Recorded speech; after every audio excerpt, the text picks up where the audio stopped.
Hello दोस्तों, आप सबों को नमस्कार। आज के सेशन में आप सबों का बहुत बहुत स्वागत है। हम लोगों ने पिछले क्लास में मौर्य साम्राज्य के बारे में बहुत ही अच्छे ढंग से पढ़ा और उनसे संबंधित सारे प्रश्नों को बहुत ही अच्छे ढंग से किया है। दोस्त, आप लोग भी जो नहीं देखे हैं वो पहले पुराने वीडियो को देख लीजिएगा, तो आपको क्रमवार सारा चीज़ समझने में आसानी होगा। तो चलिए दोस्त, आज का जो हम लोग का टॉपिक है ब्राह्मण साम्राज्य, इसका शुरुआत करते हैं। आज का टॉपिक है क्या दोस्तों? आज का टॉपिक हम लोग का ब्राह्मण साम्राज्य। तो इसको शुरू करते हैं। ब्राह्मण साम्राज्य में मुख्य रूप से हम लोग को सुंग वंश, कनु वंश और सातवाहन वंश के बारे में पढ़ना है। अगर हम लोग पूरा ब्राह्मण साम्राज्य का समयावधि देखें तो 1085 बीसी से लेकर 285 एडी तक है। 1185 बीसी से लेकर 285 एडी तक। तो चलिए दोस्त शुरू करते हैं। पहला ब्राह्मण साम्राज्य कौन सा है? सुंग वंश। पहला ब्राह्मण साम्राज्य कौन सा है? तो सुंग वंश। ध्यान में रखिएगा, इसका समयावधि कब से कब तक है? 185 से 73 बीसी तक। संस्थापक कौन है? तो पुष्यमित्र सुंग। ये किसका हत्या करने के बाद राजगद्दी संभाले थे? तो बृहद्रथ का हत्या करते हैं। बृहद्रथ कौन था? मौर्य वंश का अंतिम शासक। और ये भी याद रखना है कि जो मगध महाजनपद था उसका संस्थापक भी कौन था? बृहद्रथ। मगध का संस्थापक कौन था? बृहद्रथ। और मौर्य वंश का अंतिम शासक कौन है? बृहद्रथ। दोनों का नाम सेम है पर व्यक्ति अलग अलग है, याद रखिएगा दोस्तों। तो बृहद्रथ का हत्या करने के बाद पुष्यमित्र सुंग सुंग वंश का स्थापना करता है। ये अपना राजधानी पाटलिपुत्र से बदल कर किसको कर देता है? विदिशा को, जो कहाँ है? मध्य प्रदेश में। और ये अपना राजभाषा किसको बनाता है? संस्कृत को। और ये कौन सा धर्म को मानता है? ब्राह्मण धर्म को। ये जब मौर्य वंश को खत्म करता है उसके बाद ये अशोक के द्वारा बनाए गए 84,000 स्तूपों को ध्वस्त कर देता है। पर इसका एक अपवाद है दोस्त, ये भरहूत स्तूप का निर्माण करवाया था। भले 84,000 स्तूपों को ध्वस्त किया था, लेकिन एक जो भरहूत स्तूप है इसका निर्माण कौन करवाया था? पुष्यमित्र शुंग। इसका जो समय अवधि है यहाँ पे फिर से ब्राह्मणों का वर्चस्व हो गया था, इसीलिए हम लोग इसको वैदिक पुनर्जागरण का काल कहते हैं। क्योंकि अब यहाँ पे वैदिक समय में जिस तरीका का नियम कानून चलता था उसी तरीका का नियम कानून का शुरुआत ये दोबारा करवा देता है, इसीलिए हम लोग इसको वैदिक पुनर्जागरण का काल कहते हैं। इसी के काल में दूसरा यूनानी आक्रमण हुआ। कौन किया था? डेमेट्रियस। तो पहला यूनानी आक्रमण कौन किया था? तो पहला यूनानी आक्रमण सिकंदर किया था। किसके समय पे किया था? धनानंद के समय। किसके समय पे किया था? धनानंद के समय। याद रखिएगा दोस्तों, धनानंद को ही नंदराज कहा जाता है। आगे देखेंगे हम लोग कि इसी का एक दरबारी कवि था पतंजलि। इसी का देखिए किसका? तो पुष्यमित्र शुंग का एक दरबारी कवि है पतंजलि, जो किसका रचना किया है? महाभाष्य और योग सूत्र का रचयिता है। किसका किसका? महाभाष्य और योग सूत्र का रचयिता है। जो महाभाष्य है ये संस्कृत का ग्रंथ है। ये पाणिनि का पुस्तक अष्टाध्यायी से प्रेरित होकर लिखा था। किसको? महाभाष्य को दोस्तों, तो याद रखिएगा। चलिए आगे देखते हैं कि जो पुष्यमित्र शुंग है उसका अश्वमेध यज्ञ कराने में सहायता किया था कौन? तो यही था कौन? पतंजलि। कौन था दोस्तों? पतंजलि। इसी के सहायता से जो पुष्यमित्र शुंग है वो 2 बार राजसूय यज्ञ करता है। क्या करता है? 2 बार राजसूय यज्ञ। तो चलिए दोस्त, अगला जो शासक है उसके बारे में जानते हैं। अगला शासक है अग्निमित्र। जो पुष्यमित्र शुंग का बेटा था, तो अग्निमित्र शुंग अगला शासक बना। इसका समयावधि कब से कब तक है? तो 149 बीसी से लेकर 141 बीसी तक। और इसके बारे में सिर्फ 2 चीज़ याद रखना है दोस्त, कि इसका जो विदर्भ का राजा यज्ञसेन के साथ में युद्ध हुआ था वो याद रखना है। और जो अग्निमित्र का एक प्रेम कहानी है, मालविका अग्निमित्रम, इसको याद रखना है। मालविका अग्निमित्रम जो इसका प्रेम कथा है, इसके बारे में कौन लिखा है? कालिदास। कौन लिखा है दोस्त? कालिदास। जब ये विदर्भ के राजा यज्ञसेन से लड़ाई कर रहा था तो उसी समय इसको मालविका से प्रेम हो जाता है। तो मालविका और अग्निमित्र का जो प्रेम है, इसी का कहानी या इसी का नाटक मालविका अग्निमित्रम है। और इसके लेखक कौन है? कालिदास। याद रखिएगा, दोनों चीज़ों को याद रखिएगा। किसके साथ में युद्ध हुआ था? तो यज्ञसेन के साथ में। किसके साथ में युद्ध हुआ था? यज्ञसेन के साथ में। और किसके साथ में प्रेम हुआ था? मालविका के साथ में। और इन दोनों का प्रेम कहानी किस में लिखा गया है? मालविका अग्निमित्रम में। और इस पुस्तक के या इस नाटक के लेखक कौन है? तो कालिदास। याद रखिएगा दोस्तों। तो चलिए अगले शासक की ओर आगे बढ़ते हैं। जो इस वंश का अगला शासक है वो है भागभद्र। कौन है? भागभद्र। इसी के समय में यवन राजदूत हेलियोडोरस आया था। इसी के समय यवन राजदूत कौन आया था? हेलियोडोरस। तो हेलियोडोरस जब आता है तो क्या बनवाता है? गरुड़ स्तंभ का निर्माण करवाता है। ये बहुत बार क्वेश्चनों में, कॉम्पिटिटिव एग्जाम के क्वेश्चनों में पूछा गया है दोस्तों। तो ध्यान में रखिएगा कि जो गरुड़ स्तंभ है उसका निर्माण कौन करवाया था? हेलियोडोरस। ये कहाँ से आया था? यवन से आया था। तो याद रखिएगा दोस्तों। आगे हम लोग देखते हैं कि जो इसका अंतिम शासक है वो कौन है? देवभूति। अंतिम शासक कौन है? देवभूति। और अंतिम शासक का हत्या उसी का मंत्री वसुदेव। अंतिम शासक का हत्या कौन कर दिया? उसी का मंत्री वसुदेव कर दिया था। याद रखिएगा दोस्त। और अगर हम लोग बात करें, एक और चीज थोड़ा सा ध्यान में रखिएगा कि एक हंती गुफा जो अभिलेख है, एक क्या कौन सा अभिलेख है? हंती गुफा अभिलेख। तो जो हंती गुफा अभिलेख है इसमें से एक साक्ष्य मिलता है कि जो पुष्यमित्र शुंग है, कौन? पुष्यमित्र शुंग और चेदी वंश के राजा खारवेल। चेदी वंश के राजा कौन? खारवेल। इसके साथ एक युद्ध हुआ था। इसके साथ क्या हुआ था? एक युद्ध, जिसमें से पुष्यमित्र हार जाता है। तो इसका साक्ष्य हम लोग को इससे मिलता है। और जो हंती गुफा अभिलेख है इसमें भारतवर्ष नाम का, भारत जैसे जो भारत है उसको भारतवर्ष कह के पहला बार उल्लेखित किया गया है। कहाँ? तो हंती गुफा अभिलेख में। कहाँ किया गया है दोस्तों? हंती गुफा अभिलेख। कौन बनवाया है? तो याद रखिएगा, चेदी वंश का शासक खारवेल। चेदी वंश का शासक खारवेल, याद रखिएगा दोस्तों। तो चलिए आगे बढ़ते हैं। जो अगला वंश है वो है कण्व वंश। अगला वंश कौन है? कण्व वंश। जैसा कि हम लोग देखें, जो वासुदेव कण्व था वो शुंग वंश का अंतिम शासक देवभूति का हत्या कर देता है और कण्व वंश का स्थापना करता है। कौन सा वंश का स्थापना करता है? कण्व वंश का स्थापना करता है। तो कण्व वंश का समय अवधि कब से कब तक है? तो 73 से 28 बीसी तक है। 73 से 28 बीसी तक। ये भी किस धर्म को मानता था? ब्राह्मण धर्म को मानता था। ये अपना राजधानी कहाँ बदल देता है? विदिशा। कहाँ बदल देता है? विदिशा। याद रखिएगा दोस्त, जो ये कण्व वंश है इसका शासनकाल बहुत कम था, इसलिए इसके बारे में जानकारी भी बहुत कम मिला है दोस्तों। तो इसका मात्र जो कण्व वंश था मात्र 45 वर्षों तक शासन करता है मगध में। उसके बाद फिर से सातवाहन वंश आ जाता है। तो बस थोड़ा सा देख लीजिए कि अगर कभी मिलान करने के लिए आ गया या तो क्रम वाइज सजाने के लिए आ गया कि कण्व वंश के राजाओं को सजाइए, तो यहाँ पे याद रखिएगा दोस्त कि सबसे पहले कौन आया? वासुदेव। उसके बाद कौन आया? भीमपुत्र। उसके बाद कौन आया? नारायण। उसके बाद कौन आया? सुशर्मन। जो भीम मित्र है, सॉरी माफ कीजिएगा, भूमि मित्र है, इसका नाम का साक्ष्य सिक्कों में मिला है। किस में मिला है दोस्त? सिक्कों में मिला है। और जो सुशर्मन है वो अंतिम शासक है। कण्व वंश का क्या है दोस्तों? अंतिम शासक है, याद रखिएगा। तो चलिए दोस्त अब आगे सातवाहन वंश के बारे में पढ़ते हैं। सातवाहन वंश बहुत ही बड़ा वंश है जो बहुत दिनों तक शासन किया। जो मगध वंश में सबसे ज़्यादा शासन करने वाला वंश में से एक है दोस्त। कब से कब तक शासन किया है? तो याद रखिएगा 28 बीसी से लेकर 225 एडी तक। 28 बीसी से लेकर 225 एडी तक शासन किया है। मगध महाजनपद में सबसे ज़्यादा शासन करने वाला लोग, या तो भारत में सब एक तरीका से उस समय पे सबसे ज़्यादा शासन करने वाला लोग कौन था? सातवाहन वंश वाला लोग। अगर हम लोग इसके बारे में बात करें, सातवाहन वंश वालों के बारे में बात करें, तो इनको पुराणों में आंध्र सातवाहन कहा गया है या तो आंध्र भृत्य कहा गया है। आंध्र भृत्य कहा गया है, याद रखिएगा दोस्त। इस वंश के संस्थापक कौन है? सिमुक। कौन है? सिमुक।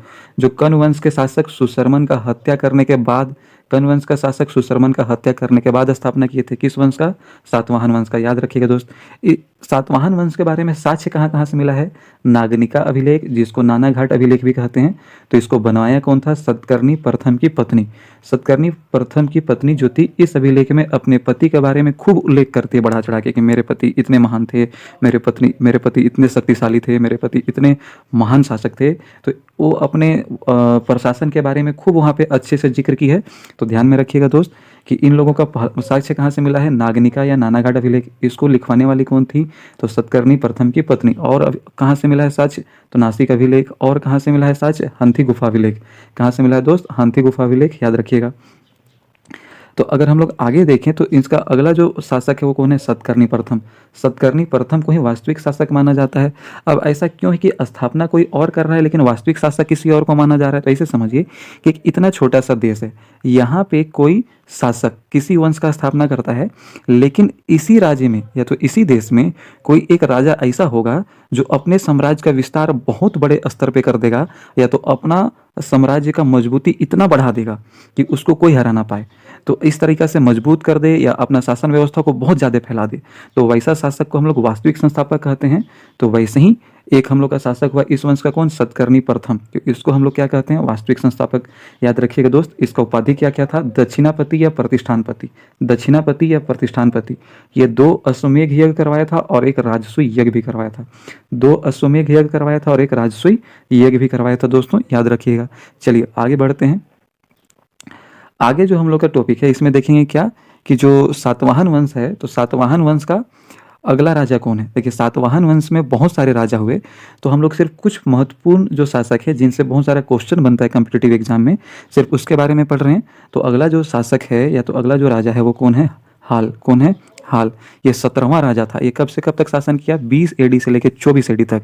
ये संस्कृत भाषा का विद्वान था, पर ये एक पुस्तक लिखा था, पर ये संस्कृत में नहीं था, प्राकृत भाषा में था। किस भाषा में था दोस्त? प्राकृत भाषा में। और इसका पुस्तक का नाम क्या है? गाथा सप्तशती। किस भाषा में लिखा है? प्राकृत भाषा में, लेकिन विद्वान किसका है? संस्कृत का। इसको किस किस चीज़ का उपाधि दिया गया था? कविराज और कवि वत्सल्य, कवि वत्सल्य, कविराज और कवि वत्सल्य का उपाधि दिया गया था। याद ध्यान में रखिएगा दोस्तों। तो चलिए आगे देखिएगा कि इसी के दरबारी दो महान दरबारी कवि इसके समय पे हुए। एक का नाम है गुणाढ़, यहाँ पे गुणाव्यय लिखा गया है, पर माफ कीजिएगा दोस्तों, यहाँ पे क्या होगा? गुणाढ़। और एक का नाम क्या है? सवर्त वर्मन। एक क्या है नाम? सवर्त वर्मन। ये कौन सा पुस्तक लिखा है? कालांतर। लास्ट में त्र है दोस्त, त लिखा गया है। इसका पुस्तक का नाम क्या है? कालांतर, जो संस्कृत व्याकरण का पुस्तक है। ध्यान में रखिएगा दोस्तों। चलिए एक बार फिर से देख लेते हैं। जो हाल है वो 17वां राजा है। कब से कब तक शासन किया? 20 AD से लेकर 24 AD तक। ये संस्कृत भाषा का विद्वान है। ये एक बहुत ही फेमस पुस्तक लिखा था, गाथा सप्तशती, जो प्राकृत भाषा में लिखा गया पुस्तक है। इसका उपाधि क्या क्या है? कविराज और कवि वात्सल्य। इसके दरबार में दो महान विद्वान हुआ करते थे, एक गुणाढ़ और दूसरा है सर्वत वर्मन। जो गुणाढ़ है वो बृहद कथा नामक पुस्तक लिखा था, और जो सर्वत वर्मन है वो कलांतर नामक पुस्तक लिखा था। जो कलांतर है संस्कृत व्याकरण का महान पुस्तक है, याद रखिएगा दोस्तों। तो चलिए अगला जो है हम लोग इस वंश का महान शासकों में से एक शासक के बारे में पढ़ेंगे। उसका नाम है गौतमी पुत्र सतकर्णी। ये जो शासन किया था 106 से लेके 103 ईस्वी तक किया था। इसको सातवाहन वंश का पुनरुद्धार करने वाला कहा जाता है। पुनरुद्धार क्यों?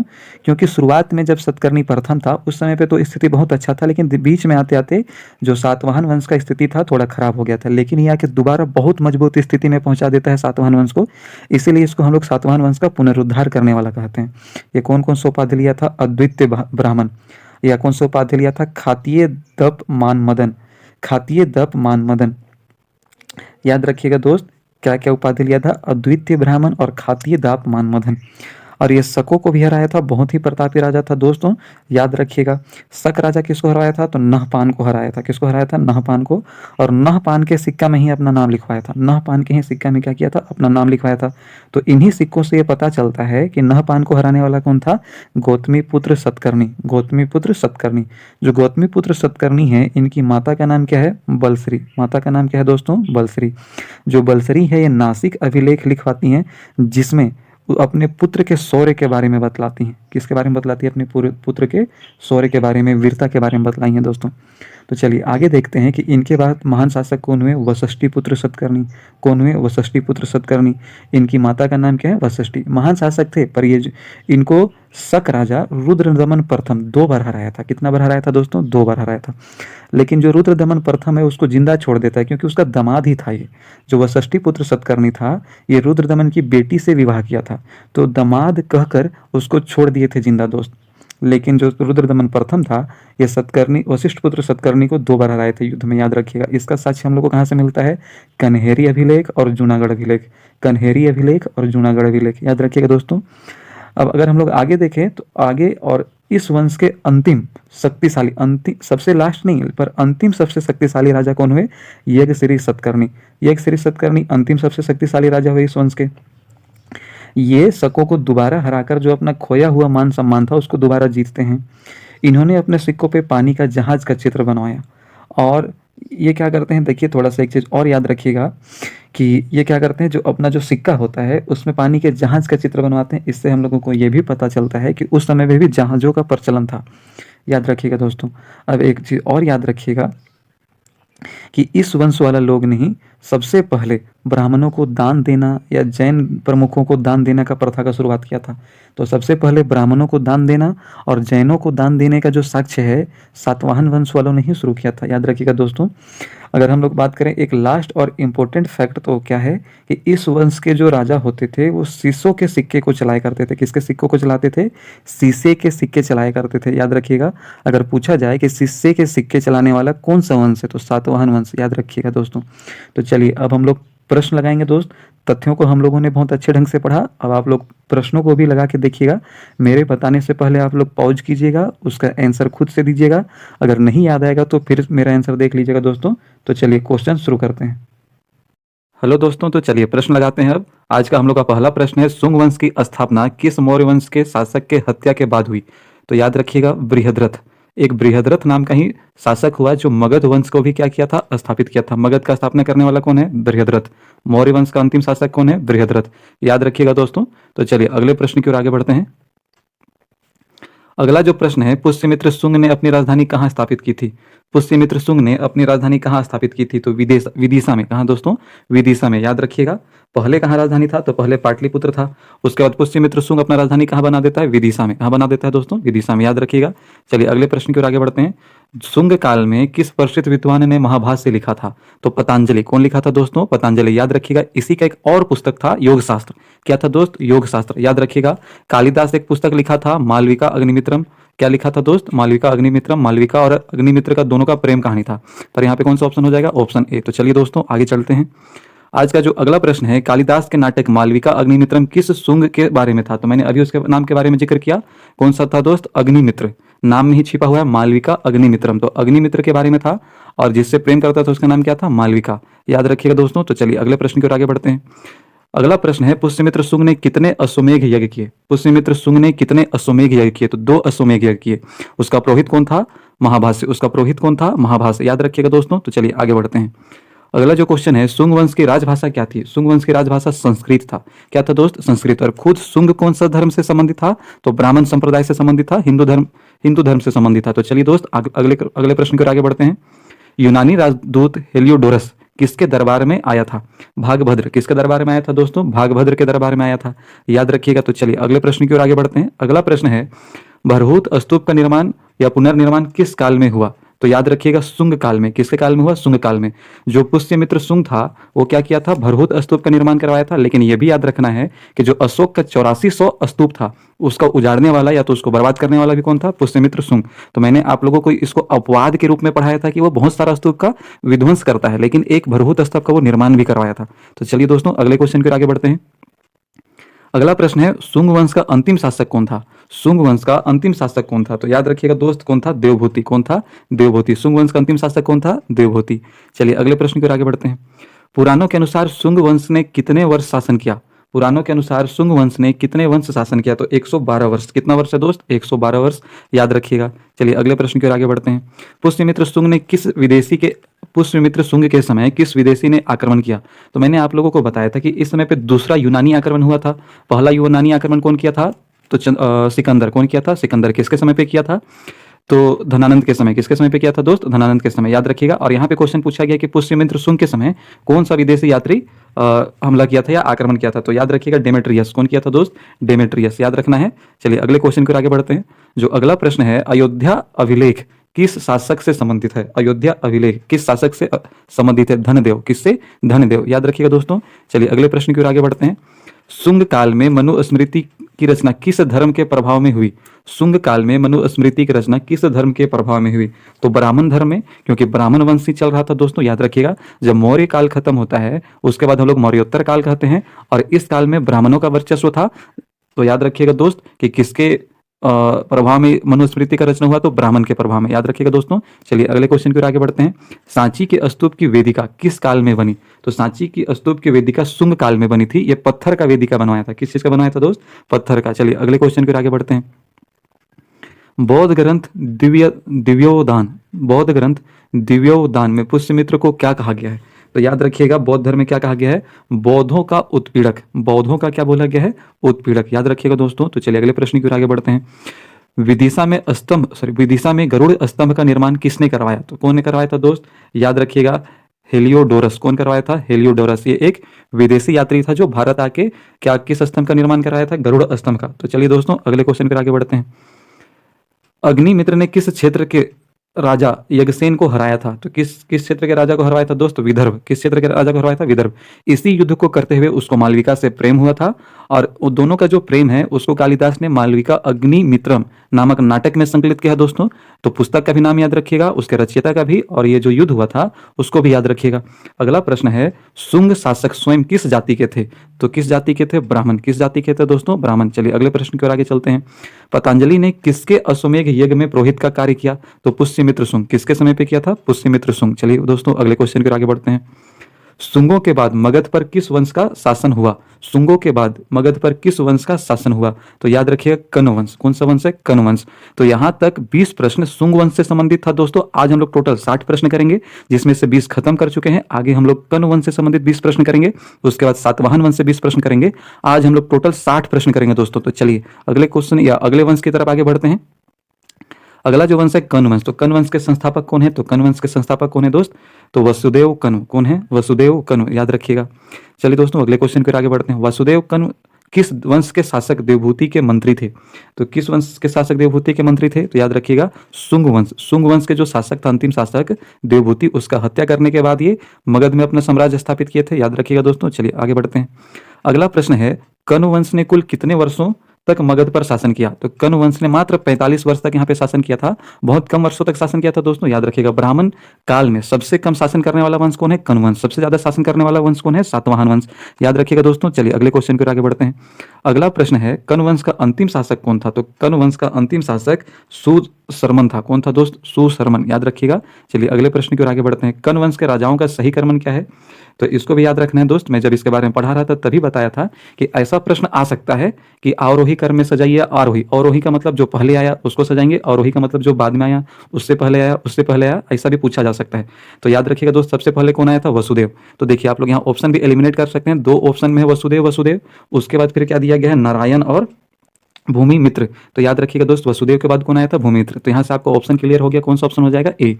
तो कौन आया था पहले? वसुदेव, फिर भूमि मित्र, फिर नारायण, फिर कौन? सुशर्मन। तो याद रखिएगा ये 4 ही राजा हुए। टोटल कितने साल तक ये लोग राज किए थे? 45 वर्ष तक, याद रखिएगा दोस्तों। तो चलिए अगले प्रश्न की ओर आगे बढ़ते हैं। कण्व वंश की राजधानी कहाँ थी? कण्व वंश की राजधानी कहाँ थी? पाटलिपुत्र। कहाँ थी दोस्तों? पाटलिपुत्र। पाटलिपुत्र का स्थापना कौन किया था? उदयन। कौन किया था? उदयन। उदयन किस वंश से संबंधित था? हर्यक वंश से, याद रखिएगा दोस्तों। चलिए अगले प्रश्न की ओर आगे बढ़ते हैं।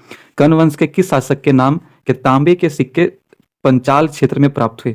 कण्व वंश के किस शासक के नाम के तांबे का सिक्का पंचाल क्षेत्र में प्राप्त हुए? तो याद रखना है भूमि मित्र। किसका किसका मिला है दोस्त? भूमि मित्र। तो याद रखना है कि इसके नाम का सिक्का हम लोग, इसके नाम के सिक्का का साक्ष्य हम लोग को मिला है दोस्तों। चलिए आगे बढ़ते हैं। जो अगला प्रश्न है कण्व राजा किस जाति धर्म से संबंधित थे? तो कण्व, शुंग और सातवाहन तीनों ब्राह्मण वंश या जाति से संबंधित थे दोस्त। तो चलिए अगले क्वेश्चन की ओर आगे बढ़ते हैं। अगला प्रश्न है अंतिम कण्व शासक सुशर्मन की हत्या किसने की थी? अंतिम कण्व शासक सुशर्मन की हत्या किसने की थी? तो याद रखिएगा वो कौन है? सिमुक। कौन है दोस्त? सिमुक, याद रखिएगा। चलिए अगले प्रश्न की ओर आगे बढ़ते हैं। हर्ष चरित्र के अनुसार वासुदेव ने किसकी हत्या कर सिंहासन प्राप्त किया था? हर्ष चरित्र के अनुसार वासुदेव ने किसकी हत्या कर सिंहासन प्राप्त किया था? याद रखिएगा देवभूति। कौन है दोस्त? वो देवभूति, याद रखिएगा दोस्तों। तो चलिए अगले प्रश्न की ओर आगे बढ़ते हैं। जो अगला प्रश्न है पुराणों में कण्व वंश को किस नाम से संबोधित किया गया है? पुराणों में कण्व वंश को किस नाम से संबोधित किया गया है? तो याद रखिएगा कण्व यायान। कण्व यायान, याद रखिएगा दोस्तों। चलिए अगले प्रश्न की ओर आगे बढ़ते हैं। कण्व वंश के संस्थापक वसुदेव ने कितने वर्षों तक शासन किया? तो याद रखिएगा दोस्त 9 वर्ष तक। कितने वर्ष तक? 9 वर्ष तक। चलिए अगले प्रश्न की ओर आगे बढ़ते हैं। अगला प्रश्न है भूमि मित्र ने कितने वर्षों तक शासन किया? तो भूमि मित्र ने कुल 14 वर्षों तक शासन किया था और इसके पूरे वंश ने मात्र 45 वर्ष तक शासन किया था दोस्तों। चलिए अगले प्रश्न की ओर आगे बढ़ते हैं। नारायण कण्व ने कितने वर्षों तक शासन किया था? तो याद रखिएगा दोस्त 12 वर्ष। कितने वर्षों तक शासन किया था? 12 वर्षों तक। चलिए अगले प्रश्न की ओर आगे बढ़ते हैं। अंतिम राजा सुशर्मन ने कितने वर्षों तक शासन किया था? तो याद रखिएगा दोस्त ये किया था 10 वर्ष तक। कितना वर्ष तक? 10 वर्ष। चलिए दोस्तों अगले क्वेश्चन की ओर आगे बढ़ते हैं। कण्व वंश का उदय किस शताब्दी ईसा पूर्व में हुआ? तो कण्व वंश का उदय प्रथम शताब्दी बीसी यानी कि एक बीसी में हुआ, यानी जीसस के पैदा होने से 1 साल पहले कण्व वंश का उदय हुआ था दोस्तों। चलिए अगले क्वेश्चन की ओर आगे बढ़ते हैं। कण्व वंशों के शासन के दौरान मगध की शक्ति पर क्या प्रभाव पड़ा? तो कण्व वंश के शासन के दौरान मगध का जो शक्ति था कम हो गया था। क्या हो गया था दोस्त? कम हो गया था। चलिए अगले प्रश्न की ओर आगे बढ़ते हैं। कण्व वंश के पतन के बाद मगध और दक्षिण भारत के बीच के क्षेत्र में किसका वर्चस्व बढ़ा? सातवाहन का। किसका वर्चस्व बढ़ा दोस्त? सातवाहन का। ये लोग अपने नाम के पीछे सतकर्णी लगाते थे और नाम के पहले अपनी माता का नाम जोड़ते थे। तो चलिए दोस्त अगले प्रश्न की ओर आगे बढ़ते हैं। अगला प्रश्न है क्या कण्व वंश के किसी शासक ने अश्वमेध यज्ञ की आयोजन किया था? तो क्या है दोस्त इसका आंसर? नहीं, कोई भी साक्ष्य इसका नहीं मिला है, याद रखिएगा दोस्त। चलिए अगले प्रश्न की ओर आगे बढ़ते हैं। कण्व वंश के बारे में जानकारी का मुख्य स्रोत क्या है? तो कण्व वंश के बारे में मुख्य स्रोत क्या है दोस्त? तो याद रखिएगा पुराण और हर्षचरित। हर्षचरित क्या है? हर्ष का जीवनी के बारे में इसमें दिया गया दोस्त। तो यही 2 साक्ष्य है जहां से कण्व वंश के बारे में जानकारी मिलता है। तो यहाँ पे हम लोग का कण्व वंश का भी 20 महत्वपूर्ण क्वेश्चन पूरा हुआ। तो चलिए दोस्त अब हम लोग अंतिम वंश यानी कि अंतिम ब्राह्मण वंश सातवाहन वंश के क्वेश्चनों को करेंगे। तो चलिए शुरू करते हैं। सातवाहन वंश के संस्थापक कौन था जिसने कण्व वंश का अंत किया? तो कौन था दोस्त? सिमुक। कौन था दोस्त? सिमुक, याद रखिएगा। अगला प्रश्न है सातवाहन वंश के शासकों का राजकीय भाषा क्या था? तो सातवाहन वंश का जो राजकीय भाषा था प्राकृत, क्या था दोस्त? प्राकृत। ये लोग भी ब्राह्मण है, पर इन लोग का क्या है? प्राकृत। इससे पहले जो दो ब्राह्मण वंश पढ़े उन लोग का क्या था? संस्कृत। याद रखिएगा दोस्तों। सातवाहन वंश ने अपनी राजधानी कहाँ स्थापित की? तो याद रखिएगा प्रतिष्ठान। प्रतिष्ठान का ही दूसरा नाम पैठान था। क्या था दोस्तों? पैठान या पैठन। याद रखिएगा दोस्त। चलिए अगले प्रश्न की ओर आगे बढ़ते हैं। जो सातवाहन वंश का वास्तविक संस्थापक किसे माना जाता है? तो सतकर्णी प्रथम को। किसे माना जाता है दोस्त? सतकर्णी प्रथम को। इसकी जो बीवी थी एक अभिलेख लिखवाई थी, वो अभिलेख का क्या नाम है? ये आप लोग कमेंट में करके बताइएगा दोस्त। चलिए आगे बढ़ते हैं। अगला जो प्रश्न है, सातवाहन समाज किस प्रकार का था? तो सातवाहन वंश किस प्रकार का था? तो याद रखिएगा मातृसत्तात्मक। ये हम लोग को कैसे पता चलता है? क्योंकि यहाँ पे जितने भी राजा हुए सभी राजा अपने नाम के पीछे अपनी मम्मी का नाम जोड़ते थे, जैसे माँ का नाम जोड़ते थे। जैसे गौतमी पुत्र सतकर्णी, तो गौतमी उनकी माँ का नाम था। जैसे बलसरी सतकर्णी, बलसरी उनकी माँ का नाम था। तो जितने भी राजा हुए सभी राजा अपने नाम के पहले अपनी माँ का नाम जोड़ते थे। इससे पता चलता था कि उस समय का समाज मातृसत्तात्मक होता था, लेकिन शासन पितृसत्तात्मक के अनुसार से चलता था, यानी कि राजा का बेटा राजा बनता था, बेटी नहीं। समाज मातृसत्तात्मक था लेकिन शासक पितृसत्तात्मक था। याद रखिएगा दोस्तों। सातवाहन वंश ने सबसे पहले किस धातु के सिक्के जारी करने की विशिष्ट प्रथा शुरू की? तो किस धातु का ये लोग स्टार्ट किया था? सीसा।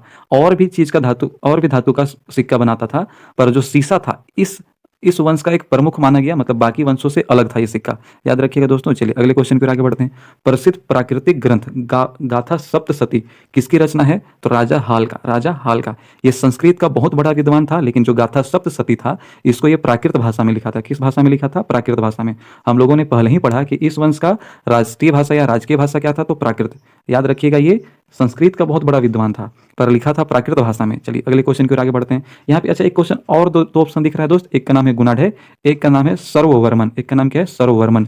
तो जो गुणाढ़े था ये भी इसी के शासनकाल का बहुत बड़ा विद्वान था। वो भी एक पुस्तक का रचना किया था दोस्त। तो उसके बारे में आप लोग कमेंट में बताइए कि कौन सा पुस्तक लिखा था वो। अब यहाँ पे लिखा गया है किस अभिलेख से सतकर्णी प्रथम की सफलताओं की जानकारी मिलती है? तो नासिक अभिलेख। किससे मिलता है? नासिक अभिलेख। माफ करिएगा दोस्त, नासिक अभिलेख ये लिखा था गौतमी पुत्र सतकर्णी, माफ कीजिएगा मैंने नाम गलत पढ़ लिया था। इसको कौन सा लिखा था दोस्त? तो याद रखिएगा नाना घाट अभिलेख। कौन सा अभिलेख? नाना घाट अभिलेख, जिसको हम लोग रानी अभिलेख भी बोलते हैं दोस्त, माफ करिएगा। चलिए अगले प्रश्न की ओर आगे बढ़ते हैं। गौतमी पुत्र सतकर्णी ने किस शासक को युद्ध में पराजित किया था? तो किसको किया था? नहपान को किया था। किसको? नहपान को, जो शक राजा है। याद रखिएगा इसी को हराने के बाद नासिक अभिलेख लिखा गया था दोस्त। याद रखिएगा। चलिए अगले प्रश्न की ओर आगे बढ़ते हैं। भारत में भूमि दान देने की प्रथा का प्रथम पूरा लेख साक्ष्य किस समय पे हुआ? तो सातवाहन वंश में। यही लोग वो पहला वंश है जो ब्राह्मणों को दान देता था या जैन प्रमुखों को दान दिया करते थे। तो याद रखिएगा दान देने का साक्ष्य सबसे पहले कहाँ पे मिला है? सातवाहन वंश में। और दहेज का साक्ष्य कहाँ पे मिला था? तो मैंने आप लोगों को बताया था कालाशोक के समय, माफ कीजिएगा अजातशत्रु के समय, कि उसके पिताजी को काशी दहेज में मिला था। याद रखिएगा दोस्त। अमरावती स्तूप का निर्माण का और विकास किस रूप में किस वंश के काल में हुआ? तो याद रखिएगा सातवाहन वंश के काल में हुआ था अमरावती स्तूप का निर्माण। चलिए दोस्तों अगले प्रश्न की ओर आगे बढ़ते हैं। सातवाहन वंश वन या सातवाहन काल में कटक और अस्कंधावर किसे कहा जाता था? कटक और अस्कंधावर किसे कहा जाता था? तो याद रखना है दोस्त किसे कहा जाता था। तो इसका आंसर हो जाएगा सैनिकों के शिविरों। सैनिकों के शिविरों को, मतलब सैनिक के रहने के लिए जो टेंट बनाया जाता था उसको क्या कहा जाता था? कटक और अस्कंधावर कहा जाता था। चलिए दोस्त अगले प्रश्न की ओर आगे बढ़ते हैं। गौतमी पुत्र सतकर्णी को एक ब्राह्मण या अद्वितीय ब्राह्मण कहा गया। गौतमी पुत्र सतकर्णी को एक ब्राह्मण या अद्वितीय ब्राह्मण कहा गया है। तो इसमें पूछने का मतलब है दोस्त कि किस अभिलेख में ये मिला है? तो याद रखिएगा नासिक अभिलेख। इसमें इसकी जो माता हैं इनका देहांत के बाद इसकी शौर्य गाथाओं को नासिक अभिलेख में लिखवाती हैं। चलिए दोस्त अगले प्रश्न की ओर आगे बढ़ते हैं। किस सातवाहन राजा के सिक्कों पर मछली और शंख साथ में दो पतवारों वाला जहाज का चित्र मिला है? तो याद रखिएगा दोस्त कौन है वो? तो वो है यज्ञ श्री सतकर्णी। कौन था? यज्ञ श्री सतकर्णी। इसके समय पे क्या मिला है? जहाजों का, मतलब सिक्का में जहाज का चित्र मिला है और सिक्का में मछली का भी चित्र मिला है दोस्त, याद रखना है। चलिए अगले प्रश्न की ओर आगे बढ़ते हैं। सातवाहन काल में ग्रामीण क्षेत्रों का प्रशासन कौन संभालता था? तो याद रखना है गोलमिक। कौन संभालता था दोस्त? गोलमिक। अगले प्रश्न की ओर आगे बढ़ते हैं। अगला प्रश्न है वशिष्ठी पुत्र पुलवामी ने आंध्र प्रदेश पर विजय के बाद कौन सी उपाधि धारण की थी? तो याद रखिएगा कि ये प्रथम आंध्र सम्राट का उपाधि लिया था। किसका उपाधि लिया था दोस्त? प्रथम आंध्र सम्राट का उपाधि।